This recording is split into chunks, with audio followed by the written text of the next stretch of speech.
Hey everyone, what is going on? Welcome to Unscramble Faith, the podcast.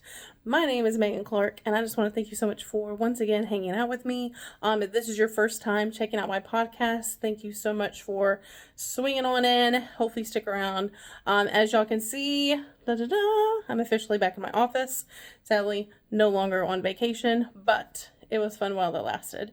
And as promised, before we dive into today's subject, if you did not catch the last podcast, my awesome, adventurous bestie friend Trisha Capito joined me on my podcast, where we had an incredible time, by the way. So if you haven't caught last week's podcast, make sure and pause this, go back and watch it, because you missed some golden nuggets, especially from Trisha. Very, very wise friend of mine. But if you did catch last week's podcast, I did share a little bit about how sadly I forgot to pack my earrings for our cruise. And if you've been following me for a little bit since the beginning of this podcast, I have a deep passion. My passion runs deep for earrings, y'all, specifically earrings. And I forgot to pack them. And when I say that, I strategically packed and planned every single pair to go with an outfit. And I don't normally do that. I normally like to keep it a little bit more simple, but it was very strategic. And I remember I packed it in this like travel container, okay? And I know where I went wrong, and I squirreled and forgot them at home was because I squirreled and was like, I need to bring some ear or necklaces with me. And that's exactly what I did. I picked out, I think, like one or two necklaces. Keep in mind, did I even wear those on the cruise? No, I did not, but I packed them anyways. And yeah, so that's pretty much where I left my travel bag with my earrings, was right where I started looking at my necklaces. And I was right, because when I came back in all its glory, the bag was actually sitting there. So to kick off the podcast this week, I will be showcasing my earrings that I planned on wearing on my cruise and didn't get a chance to. So yeah, so shout out to my usual. I promise I'll mix it up, because I do have a bit of a variety to show y'all, and I literally plan on every single week rocking a pair, like I said, that I was going to bring on my cruise. So without further ado, this week's pair of earrings. How beautiful are these? These are sand dollars. Yeah, sand dollars. With like the gold detail. So pretty. Shout out to, once again, my usual person that I love so much. Where I got these from is the Alexander Clay Co. And she's on Instagram. And she's phenomenal. Not quite sure if I can say that she still has these or not, but I do know that she does have still an array of a collection when it comes to like the ocean, sea, summer, whatever you want to call it, collection. But these were really cute, and otherwise would have been awesome on my cruise.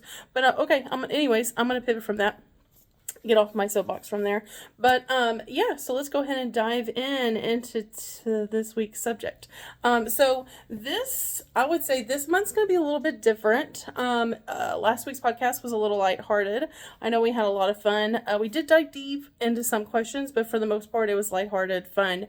But for this month, I figured I'd kind of take it a little bit of a different direction, and I figured, what better way to kick off this month than talk a little bit about a subject that kind of falls in line with kind of the name of this podcast, which is Unscrambled Faith. So faith in particularly, and faith and how we can, and how I am and can, I should say, intertwine my faith into everyday life, and what does that look like. So without further ado, today's topic, the intersection of faith and mental health. That's a good one, right? So intersection of faith, how faith and mental health go hand in hand, and how they not only help each other out, but then, yeah. So it's like, for me, I'm going to go ahead and just dive deep into it and talk about from personal experience. So when I think about my spiritual beliefs and how they can impact my mental health, well-being, and vice versa. So when it comes to spiritual beliefs, one thing that I have actually been reading up on recently in a book that I'm almost done with, is the fact that how it is important for us believers to share our faith outside of the church. And for me, what's interesting is buckle up, because I feel like in order for me to take y'all on this journey through this month, I feel like I need to give a little bit of background when it comes to myself. So then that way you can kind of get to know me a little bit on a deeper level. And hopefully it'll better explain some things that I talk about this month. So, a little background story of your girl. So, whenever I was younger, my family and I, we attended church every Saturday, ritually every Saturday. And whenever my sister, I believe, was probably, I would say approximately around the age of maybe like 15, I think, 14, 15, somewhere around there, she started playing, like, I believe it was like semi-pro volleyball, I believe. And because of that, we didn't, we kind of like slowly but surely stopped going to church. Now, what's interesting for me, a little bit background, my experience with church is like my experience, my truth when it comes to church and what I remember as like a young child, like a young kid, adolescent, was not necessarily like the church part per se, but it was the fact that I remember snacks. I remember that there was always donuts and coffee and snacks, and I know I looked forward to seeing my friends there because I had a particularly like set group of friends that didn't live where I lived. I think we traveled close to about an hour to go to this church, I believe, and most of the kids that I was friends with there went to churches at like went to schools in their area, and we never saw each other other than like once every other week or so. And yeah, and so I remember I had fun meeting my friends, and I really briefly remember even at a much younger age, like going to like vacation Bible school, like I guess like something that was similar to that. Vaguely remember. But yeah, but I feel like the overall consensus, like I grew up in what was referred to as a non-denominational church. And what was interesting is that back then, as far as I know, there were really not that many like branches, I want to say, of what would be otherwise referred to as a non-denominational church. And what's interesting now is that there are there's different variations of a non-denominational church. And I say that because I know I'm going to scroll a little bit because it's me, but flash forward to, I would say like the last like 15 years or so. There were a couple of churches that I was trying to, we went through like a process of trying to find like my church home, right? And I remember attending a couple of churches that were very similar and referred to themselves as a non-denominational church. But what was interesting to me is their belief system, their core values, their traditions were very different than what I was raised around. And so let's just swivel back to when I was a kid. So one thing that's interesting about me is even up until this day, there are people every now and then that it'll somehow, some way come up in conversation where religion will come up or church or, you know, something around that topic. And somebody will be like, you know, oh, Megan, you will, what religion did you grow up in? You know, or what church did you attend? And what's interesting for me is that I have a hard time not only like describing my church, but our beliefs. And I don't know if it was just because I don't know, like I don't know if it was because my parents were kind of like hot and cold when it came to like what we knew and what we didn't know. Like I feel like I knew more about like what the adults did in church, less of like what the kids did.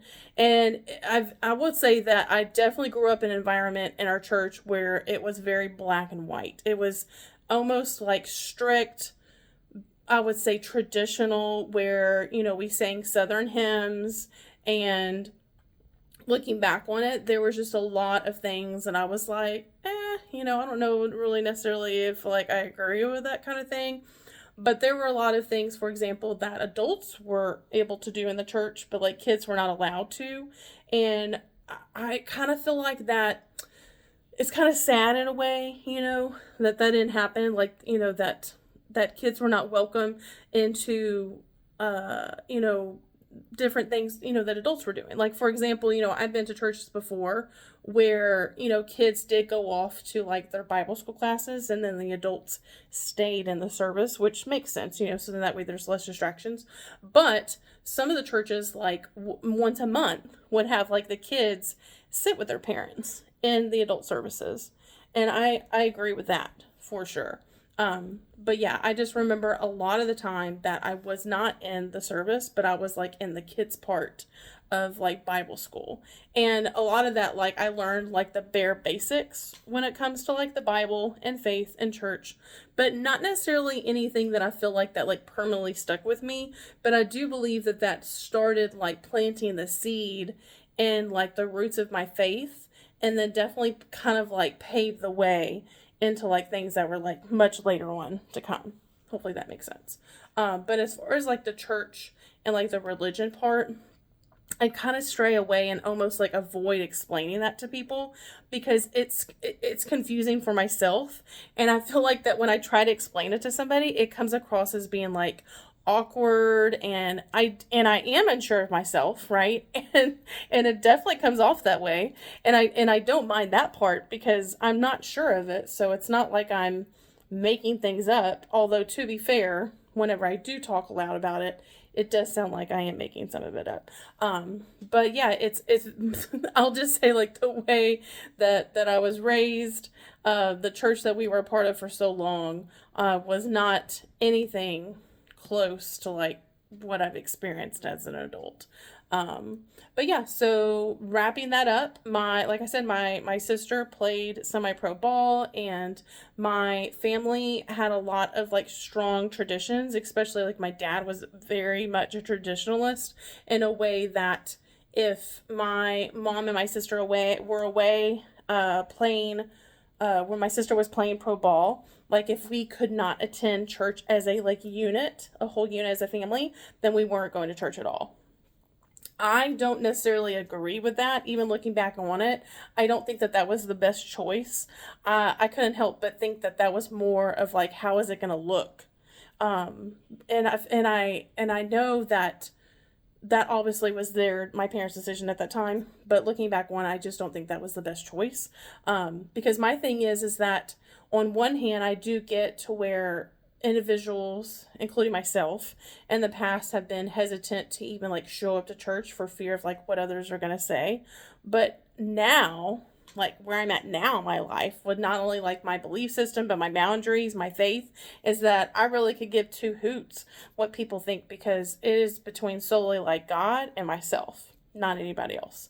And, looking back on it, I'm like, man, who knows, the difference of the impact it would have made had we had continuously still shown up to church, even if my sister and my mom can attend because my sister was playing pro ball. And that was the thing, is that a lot of sports activities always seem to land on Saturdays, of course.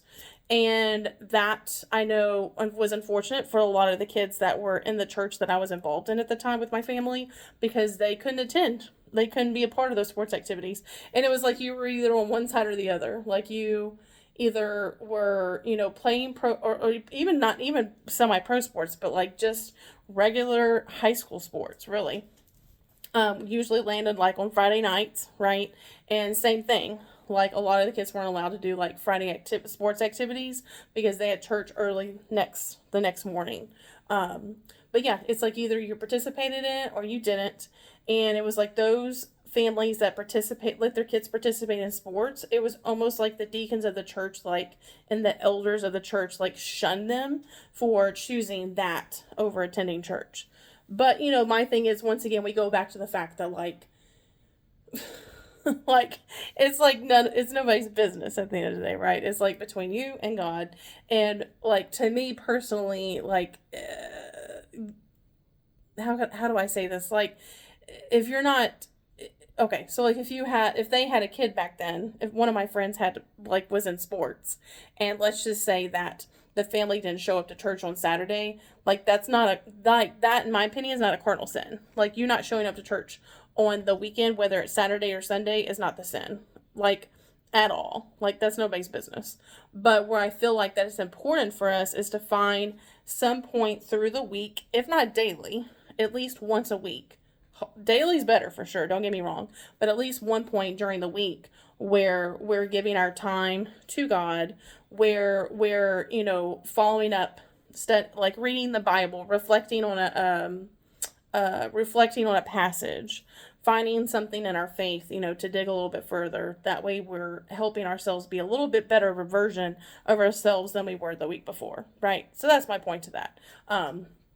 And so that's where I feel like kind of started my journey with, like not only like my spiritual beliefs, but then like my mental state as well.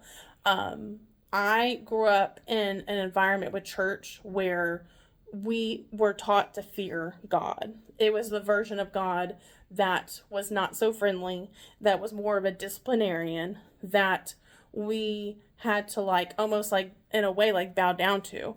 And it wasn't like the version that I know now, which is a loving father, like an all accepting person, a figure, a father that forgives all, that I can turn to, that can be anything that I need to be, whether it's a father figure, a friend, a listener, you name it. Yeah, but back then it was definitely not. That was definitely not taught to me. And because of that, I feel like that's where it really started early on for me, where I had this sense of almost hatred, towards anything having to do with religion, period. That it was like I just wanted to not only rebel, but because of circumstances that were happening to me as I got older, things that were out of my control, that I feel like that I then turned to the fact that like I was like, why is God punishing me? Like, why me? And there was a big gap, I feel like, between whenever I was in like middle school all the way up until high school, where I really didn't attend church.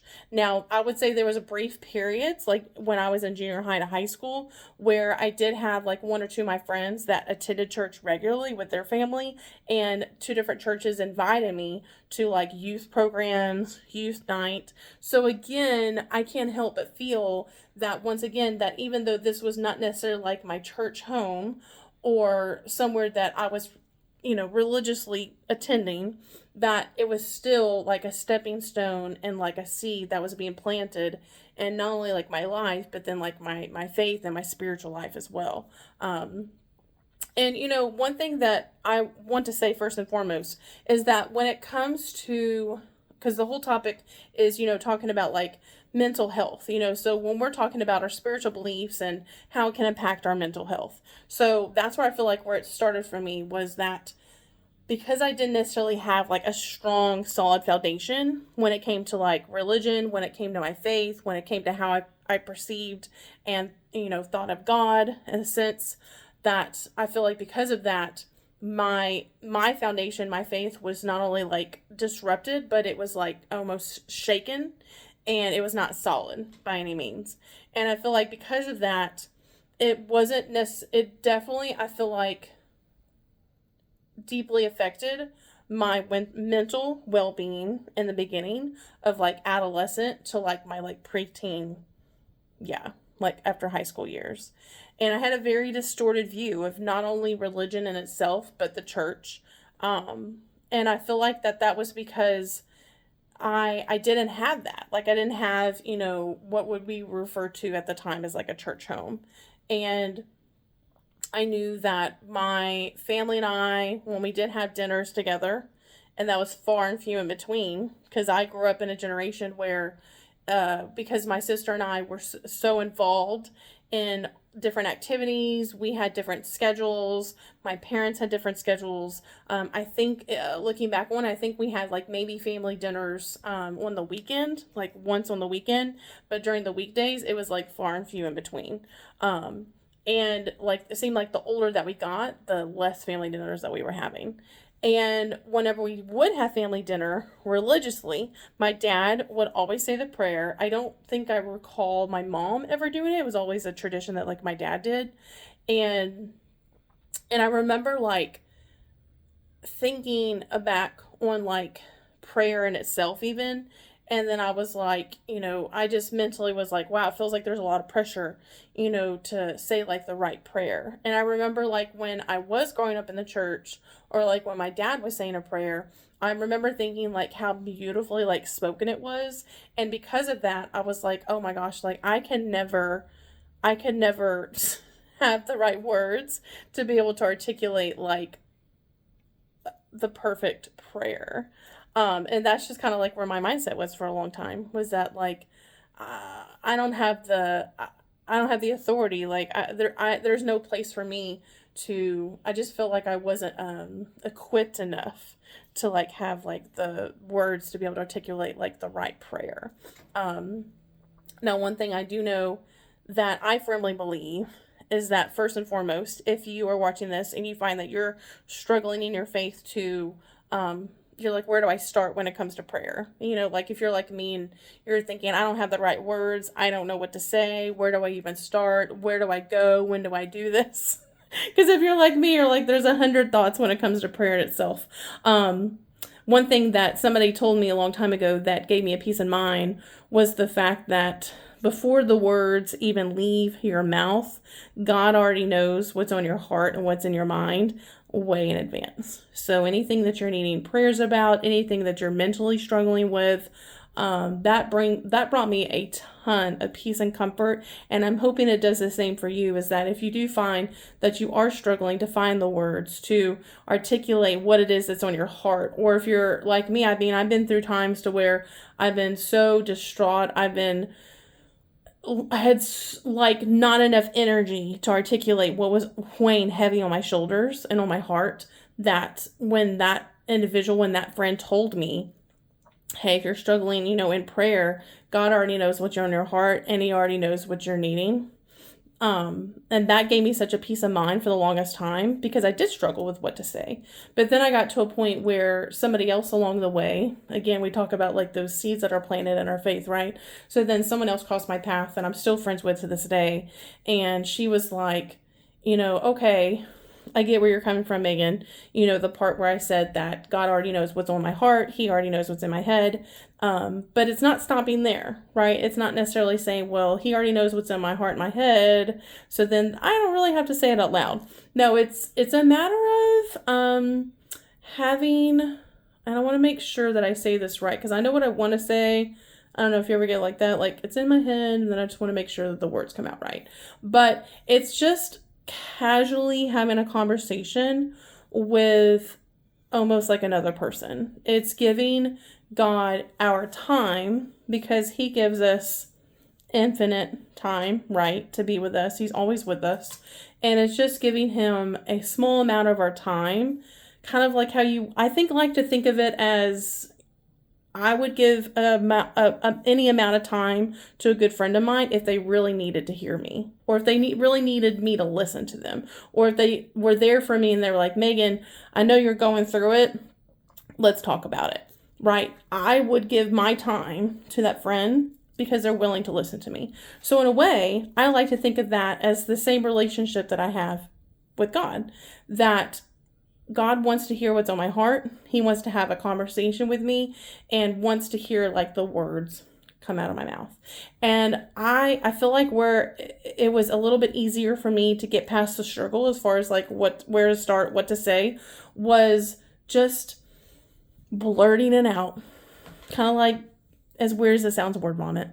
Like just having a conversation with someone. And I feel like where I struggled a lot was the fact that for the longest time, I felt like I had to have like a physical being in front of me to have that conversation, because otherwise I'm like, man, in a way, it's like people are going to think I'm crazy, like people are going to think I'm crazy. I'm in the room by myself, but technically, let's be honest, we're not really by ourselves, but I'm in the room and I'm talking out loud, and this feels weird. Like hell, it feels weird to me right now recording this podcast, and I'm talking to my face. I'm talking to myself, even though I know later on I'm going to upload it and I have an audience, that's going to listen and watch me. But right now it's just me, right? So this was something that I had to get past and be like, just hit play, hit record, and then just go for it. But I feel like it's the same thing with when, that's the word I was looking for. Like, God wants us to, he requires an audience with us, right? And it's just giving him the grace, because he gives us grace in return, to let him know like where we're at in our lives, whether we're grateful for something that he's done for us, whether we're struggling and we're in the thick of it and we just need to have a conversation with him. Because I feel like what's interesting is to me, I like to think of God as being like a non-biased type person. It's not like when you have like a physical being, a physical person that you're talking to, most of the time they are not going to just listen and then just let you do your thing. A lot of times they're going to offer up advice. They're going to give you their opinion. They're going to have something in, conjunction to what you're saying to say back to you. And what I feel like what's nice is that it's a matter of it's almost still like if I'm writing in like a journal, right? If you write in a journal and you're just pouring your heart, you're pouring yourself out into your journal, however that looks like, you're physically taking it out of your body and you're placing it somewhere else. You're taking that heaviness, however you're feeling, out, and then you're presenting it to something else. That's kind of like how I look at that. But, going back to like where I was, flash forwarding into like later on to like high school life, I feel like that because of the fact that I didn't necessarily have that strong upbringing like with my faith per se, that my faith was like shaken. I felt like that I was kind of for a very long time in limbo of just floating around, and that's where I started making my own choices. Not exactly the best choices, but I kind of felt like because of these unfortunate bad things that happened to me when I was younger, and maybe perhaps we'll address that in another podcast, but today's not going to be that day. But because of these things that happened to me in my past, I blame God on them. And because of that, I had a very disrupted view of not only religion in itself, but my faith. Like I had little faith. And it was kind of like, well, I'm going to take life by the horns. I'm going to make my own decisions. And I could care less about the consequences. And I feel like that was interesting. One thing that always has stuck with me that I tell people all the time when I go into a discussion like this, when it comes to like faith and religion and just kind of my journey to where I've gotten to now, is I love metaphors, right? And my metaphor of my life is that I like to say that for the longest time that Jesus was in the car with me and I refused to let him take the wheel. And I know what you're going to say, that's a Carrie Underwood reference. Because my ADHD brain just played it in my head real quick. But it was like Jesus was in the car and I refused to let him lead me. And I was like, no, I know the way. This is what I want to do. These are the decisions that I want to make. This is the path that I want to take. I take control of my destiny, no one else. And because of that, there were consequences in return. And I feel like that even though God never left my side, it was almost like, okay, Megan, I'm going to let you do things your way for a little bit, and we're going to see how that plays out. And yes, you guessed right. It did not play out the way I wanted it to. And over time, it got to where I just felt lost. Like I felt lost. I felt like disconnected. I didn't feel like I was a part of anything. And I feel like that where my turning point was when I was in college. And I specifically remember, I think I talked about this on a previous podcast, but I specifically remember that because I had a couple of roommates in college, right? And one of my roommates was watching a church service on TV. And that was the first experience in a very long time that I had where I was drawn to the message for some reason or another. I don't think it was by accident, definitely not. But up until that point, I very much struggled with not only depression, but as I know now, it was not only a combination of depression, but also, as I know now, ADHD burnout. So really a combination of the two. And I was just making it through life. Like I said, I was in college. I will be the first to say that I barely graduated from college. That was a struggle in itself. Because again, life was roaring its ugly head.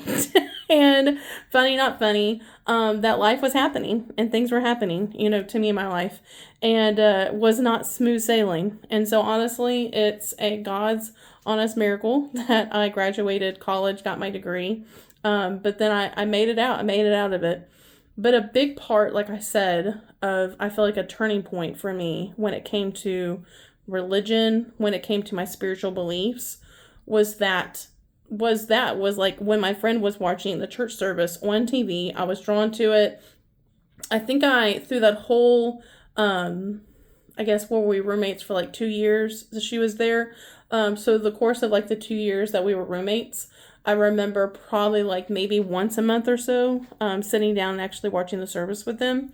But it did catch my attention, to say the least. And yeah, and I feel like from that point on, like I remember it was probably like a year or two after I graduated college at that point that one of my friends from high school had posted on her social media page that her church was having a special speaker. And the special speaker happened to be a Christian hip hop rap artist that I was a big fan of. And I was like, say less. I'm like, I don't know what's happening here. I don't know what they're doing. But the fact that this artist is going to be there and make an appearance. And the funny thing is, y'all, here's the funny thing, is that my roommate, the one that was watching the church service on TV, she was the one that introduced me to this specific artist. And it was so funny because at the time I had no idea. Like, almost all the music that she was listening to, I had no idea that it was considered like Christian hip hop. I had no idea. I just knew that I liked the lyrics, I liked the flow of the beat, and anytime I listened to it, I felt good. But I had no idea, right? Until my friend posted that on her social media page.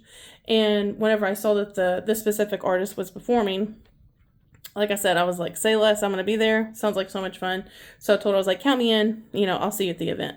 And so that's where she was like, hey, we've got church service tomorrow. It's at this time. Come if you want. If you do, let me know. I'll save you a seat. And that to me, honestly, kind of like brought me full circle back to like where I grew up in the church. Because I was like, well, this is cool. Like if there's a church where I have some friends and I'm not showing up as like a complete stranger, and made me feel a little bit more welcome. Because to me, nothing is harder than whenever you are trying out a church for the first time. And I know like saying that this sounds really weird, but let's be honest. Like if you're trying to look for like your church home and you haven't attended the same church for your entire life, you are indeed more likely searching for a church. So when I was trying the church one, I remember showing up and it was so much fun because I knew people that were there, right? I knew some of these people from my childhood. I knew some of them I had met in college. And so I was like, well, this is really cool. The fact that they're all there. But it could be very, very scary because I've also been there before where I've walked into a church and I didn't know anybody. And of course, you have that group of people that are like, ooh, who's the new person? Like, are you new here? Are you a guest? They're just trying to get like their feelers, right? Their feelers out. But I feel like that, like I said, definitely a big turning point at that moment for where it came to not only my mental health, but then like my spiritual beliefs as well. Because I got around that time that my friend was like, hey, we got church service happening tomorrow. What she didn't know was that I had reached what I refer to as rock bottom in my life. And what I mean rock bottom is that, I'll give you an example. I was so miserable with the career at the job that I had at that time that I basically was clocking in. I had no life. I was like clocking in, clocking out, coming home to my apartment, and basically just drinking until I passed out on the couch. Full transparency. And I'd wake up for work the next day and I'd do it all over again. And at that time I was actually dating somebody, and this individual and I came from very toxic upbringings, backgrounds, and we were working through our stuff. We met through college and we were working through our stuff, and it was definitely very helpful in the beginning that we were there for each other. But towards this time, we were taking two different paths in our lives. And for me, here I was like, I was starting to attend church. I was talking to friends about, religion, faith, all the things. He wasn't exactly there. And so that definitely was a pivotal point in my life, because then it was like, okay, do I want to make this decision and continue down the line of attending church? And because, when I said I hit rock bottom, I was at such a dark place that I was disconnected for pretty much anybody in my life. At the time, probably a year prior, had stopped talking to my dad for well over a year for personal reasons.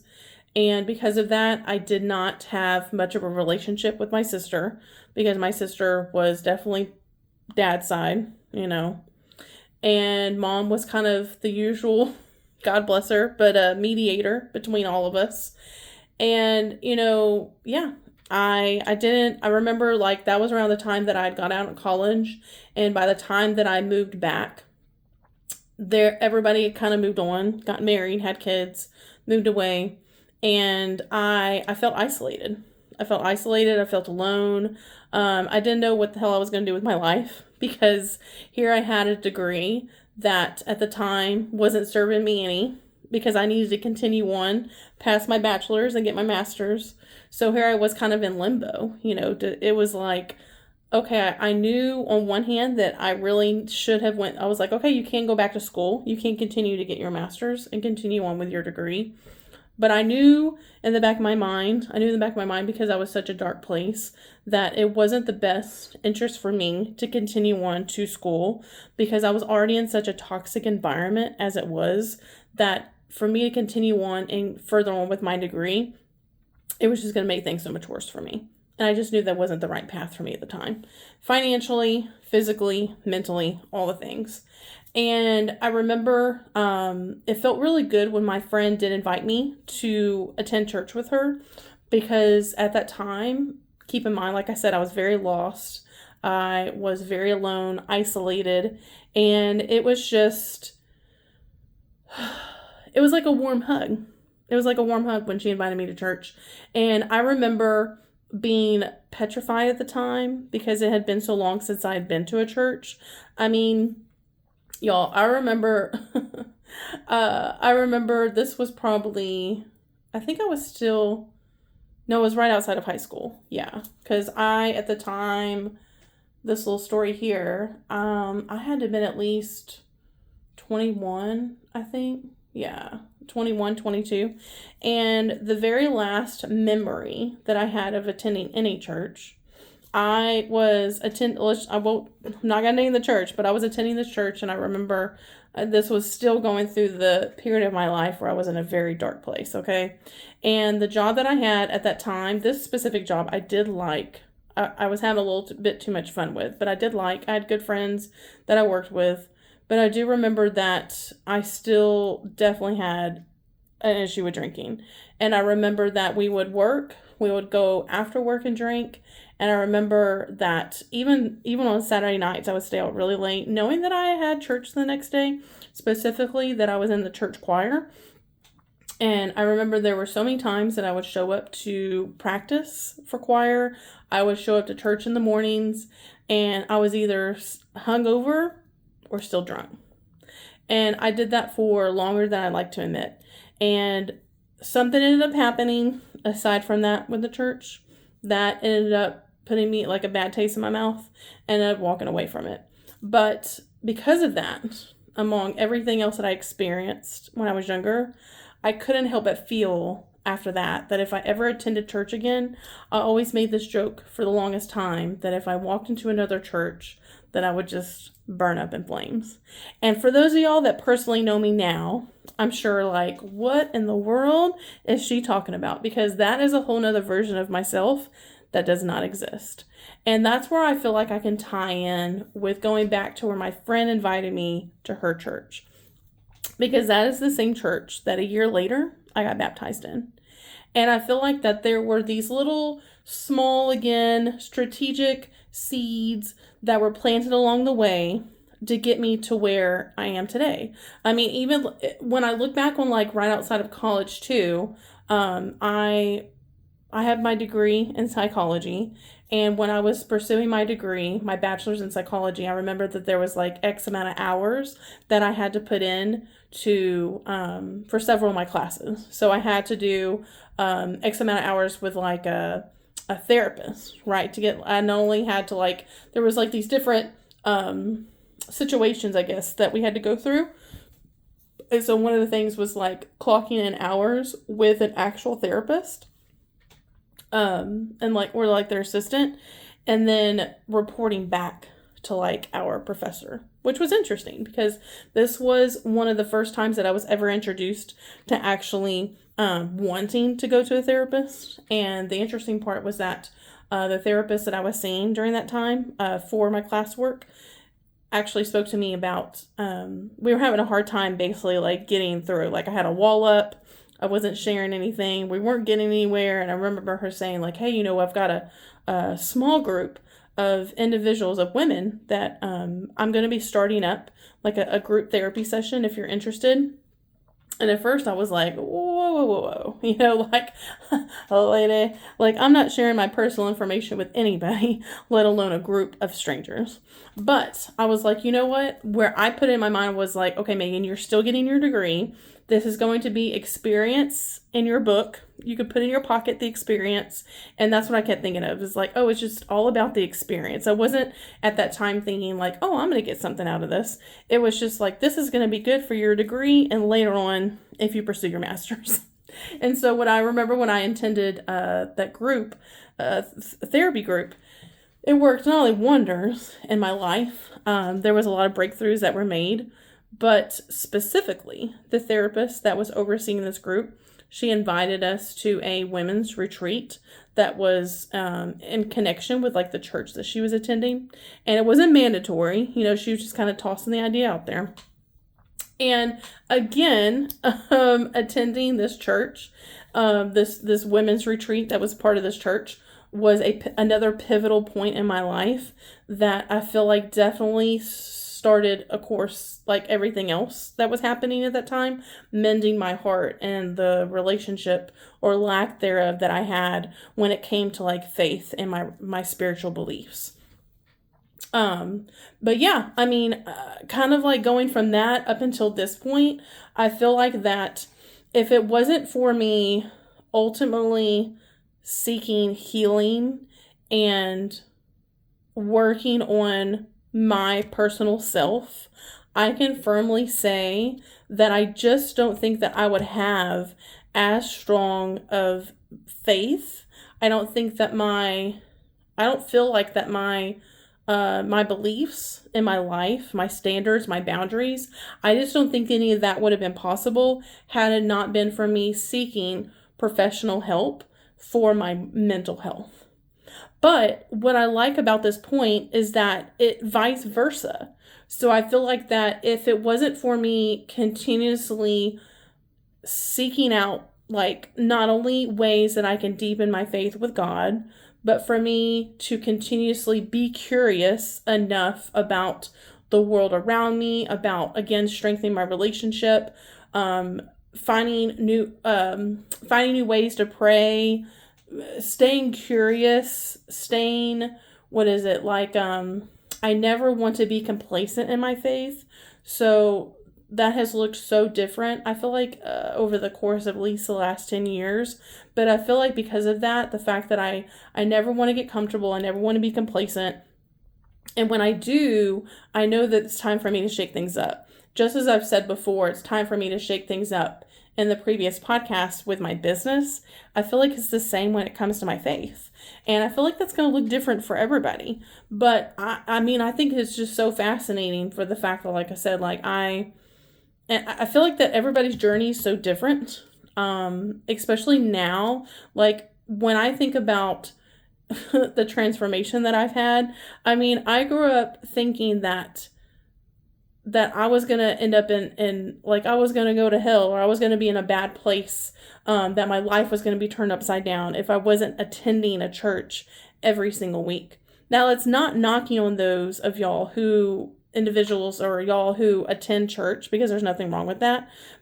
Because I feel like to a point that it is nice to have like a sacred place where you can go in and everyone has like common beliefs. It's not only like I feel like a safe space, but it can also be an environment where you can definitely just let your burdens down. I mean, I've been there, like the same church where I got baptized in.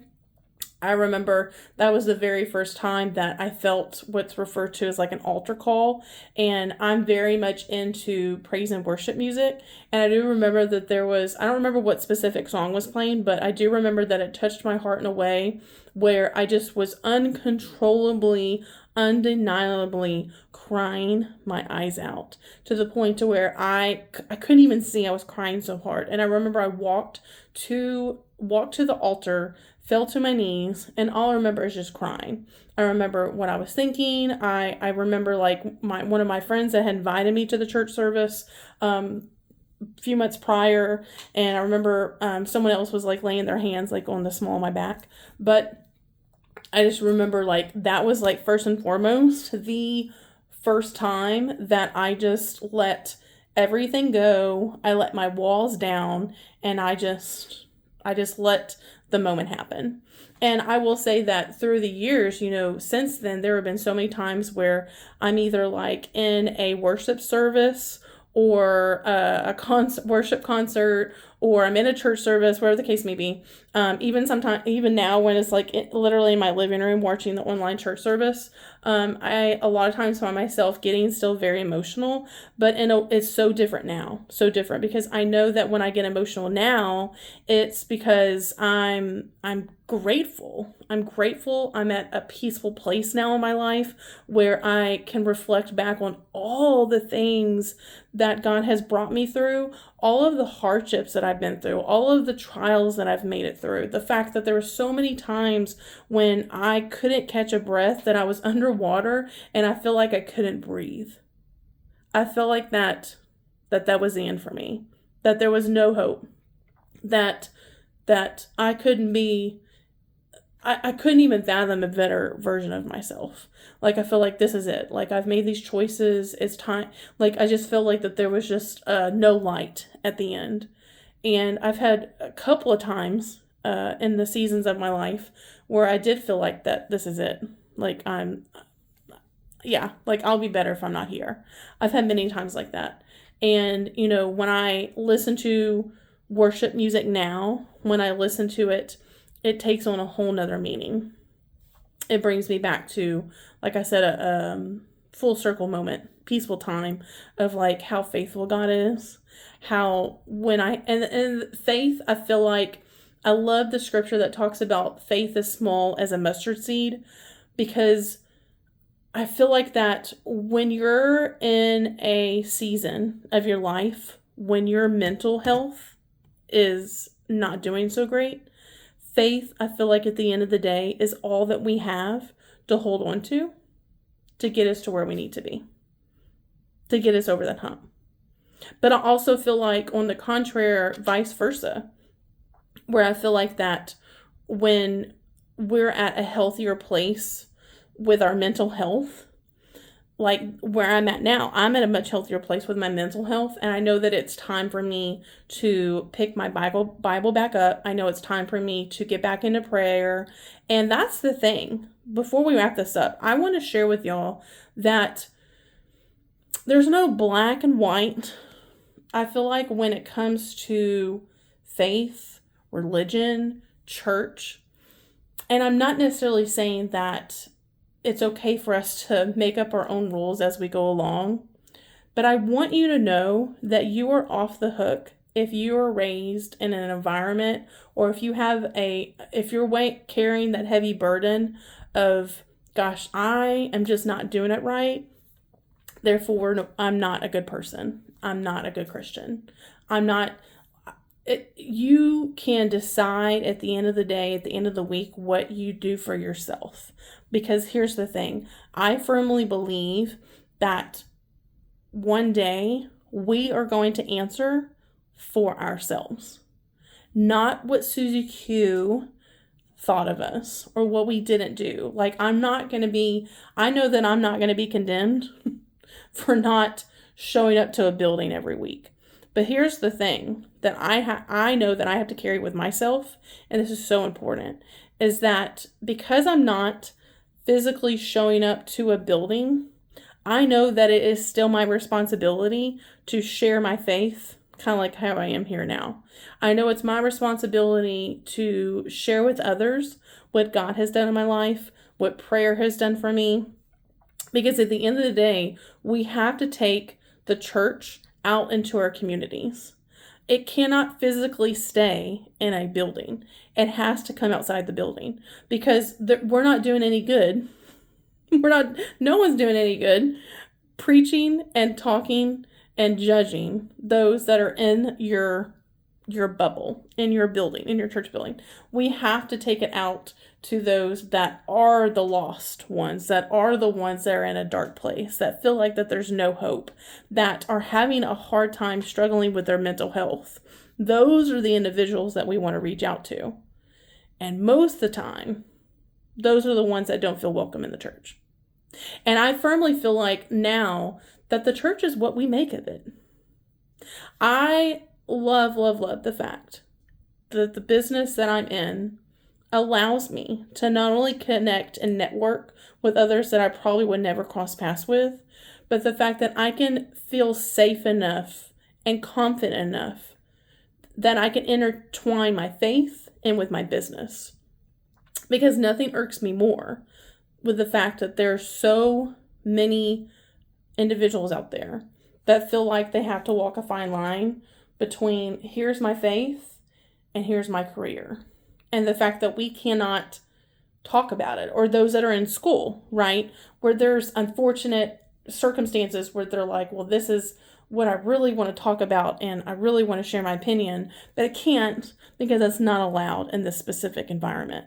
And I'm just so blessed to be able to not only have this platform here, to be able to share with y'all my experiences and my faith and my opinion, but also the fact that I have a career that I absolutely not only love and cherish, but that I can intertwine my love for Jesus and my love for fragrance all in the same boat.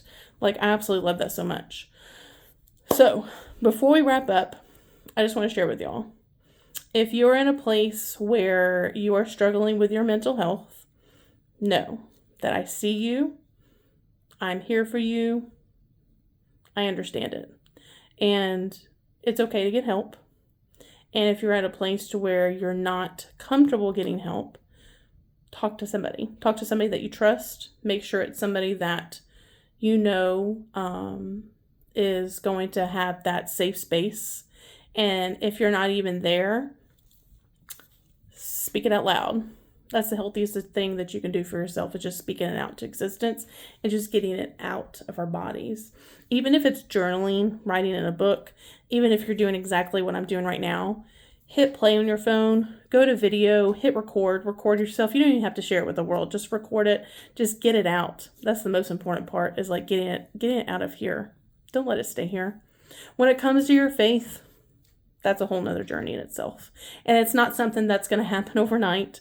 I feel like that, especially if you're someone like me, that's church hurt, that's going to take, that's a journey in itself.